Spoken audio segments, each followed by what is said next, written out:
अंचलने दुपारी जेवण बनवले होते. वरण, दाल, भात, चावल, पोळ्या, रोटी आणि मशरूमची भाजी. तिच्या सासूबाईंनीच तिला हे सगळे बनवायला सांगितले होते. पण गंमत म्हणजे अंचलला मशरूमची भाजी अजिबात आवडत नव्हती. म्हणून तिने स्वतःसाठी दाल शिजवताना त्यात 2 बटाटे, आलू टाकले. सगळं जेवण बनवल्यानंतर तिथे 2 बटाटे सोलून त्याचा चोखा भरीत बनवत होती.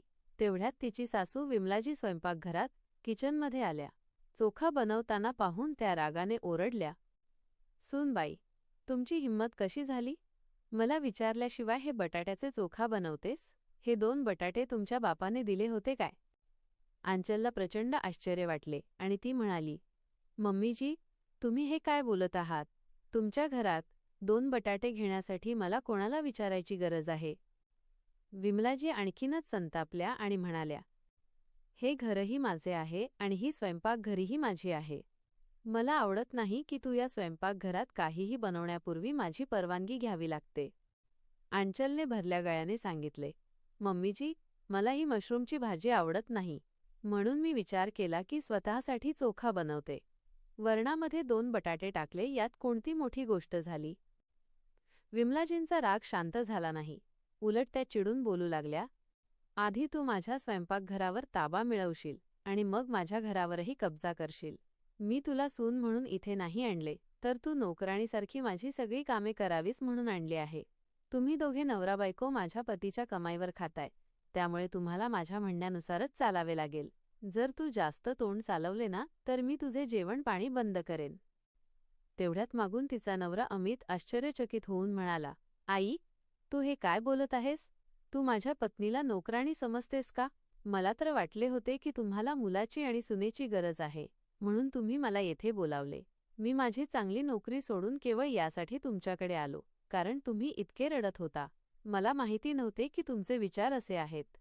मी तर आधीच सांगितले होते की मी येथे आलो तर माझे खर्च कसे चालतील. तेव्हा तर तुम्ही खूप मोठ्या-मोठ्या गोष्टी केल्या होत्या, की तुझ्या वडिलांची खूप संपत्ती आहे.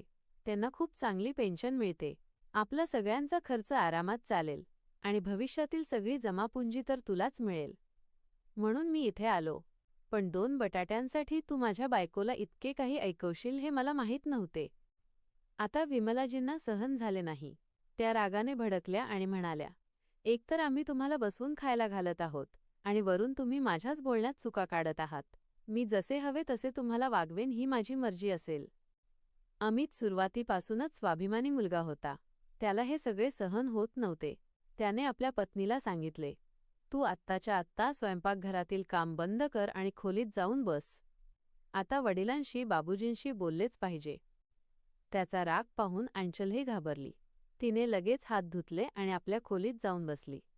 बाहेर सासूबाई गोंधळ घालत होत्या की माझ्या सुनेने मुलावर जादू केली आहे, म्हणून तो आज माझ्या विरोधात उभा राहिला आहे.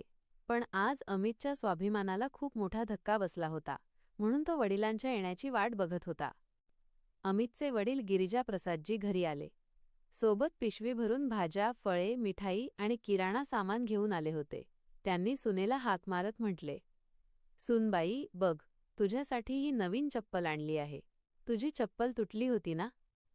तेवढ्यात अमित त्यांच्यासमोर उभा राहिला आणि म्हणाला, "बाबूजी, तुम्ही आम्हाला येथे म्हणून बोलावले आहे की तुम्ही आमच्या स्वाभिमानाला मारून आम्हाला नोकर-नोकराणी बनवून ठेवाल." हे ऐकून गिरिजा प्रसादजी सुन्न झाले आणि म्हणाले, "तू हे काय बोलत आहेस बाळा? मी तर तुमच्यावर खूप प्रेम करतो."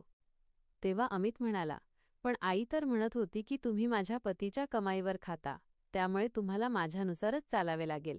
तुम्हाला माहीत आहे, आज माझ्या बायकोने स्वतःसाठी वेगळे 2 बटाट्याचे चोखा बनवले तर आई तिला किती काय काय बोलली. मी माझ्या स्वाभिमानाला मारून येथे राहू शकत नाही. बाबूजी, मला मुंबईला परत जावे लागेल." हे ऐकून गिरिजा प्रसादजी हादरले. त्यांनी मुलाला समजावत म्हटले, "बघ बाळा, तुझी आई जिभेने जरा कडू आहे, पण या म्हातारपणात आम्हाला फक्त मुला-सुनेची साथ पाहिजे आहे. घरात कशाचीही कमतरता नाही. बेटासून जे आवडेल ते बनवून खाऊ शकतात, पण तुझ्या आईने जे केले आहे ते खूप चुकीचे आहे. मी तिला समजावतो." तेवढ्यात विमलाजी तिथे आल्या आणि रागाने फुत्कारत म्हणाल्या, "तुम्ही मला काय समजावणार? सूनबाईला सगळं काही आपल्या ताब्यात घ्यायचं आहे.